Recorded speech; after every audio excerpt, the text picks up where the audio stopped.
هارون الکی او تەوی ستایلا خۆ موزیکشێنێکیش دەروێی ڕێزەیە.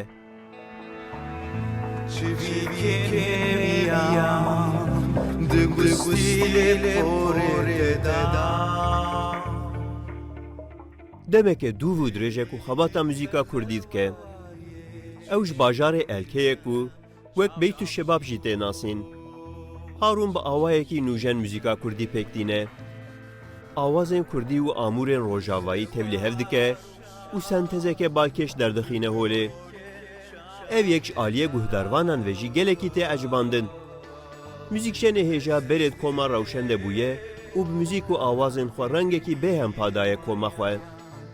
Lê vêga ew serbixwe karê müzîkê dike.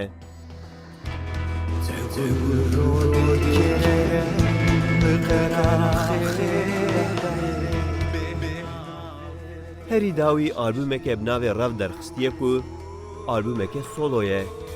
Wîl gelek bajarên Kurdistanê konsertan jî daye û karê xwe yê li ser müzîkê bênavber berdewam dike.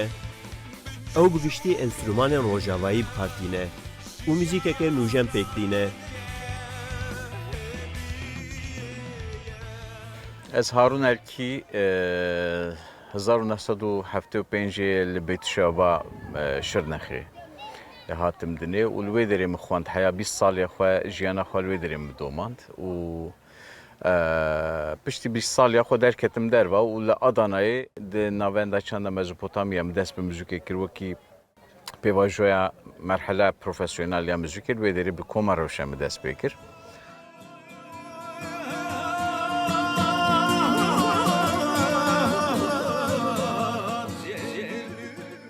Di Koma Rewşen de du albûme çêkirin bi navê yek bi navê Asê yek bi navê Polano û li wan navberan de em li ku derê Kurdek hebe em gihiştinê wekî konser û wekî zindî li timamî dinyayê em dikarin bêjin qismê herî mezin êk û Kurd lê em gihiştinê bi rastî dwarê zindî de em bêjin konser û çalakiyên hunerî de pêvajoyekî gelek tijî têr û tijî derbas bû.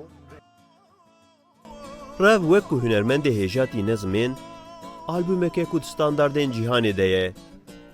Ew di müzîka xwe de bi giştî awayê rock û folk rock bikartîne. Di strana xwe ya reş weba de jî sekneke wî ya polîtîk heye ku di müzîka Kurdî de ciyekî taybet digire.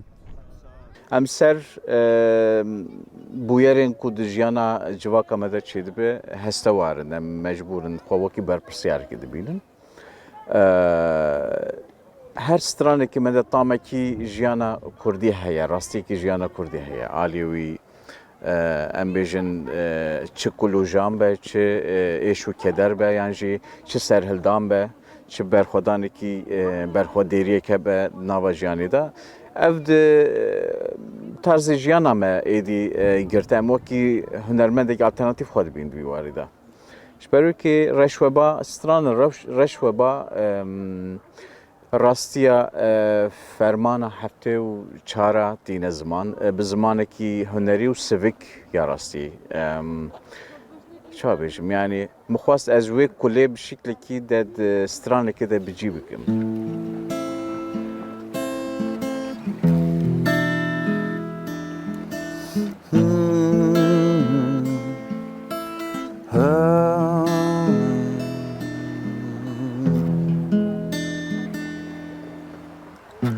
Çivîkên heviyan di gustîlê porê te dan.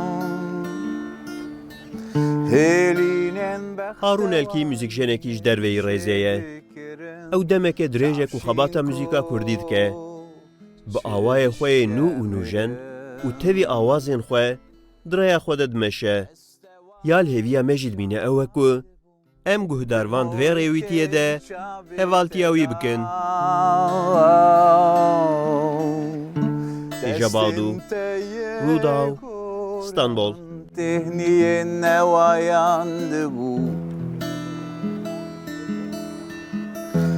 Te gul ro dikerim bi qeraxê behrê.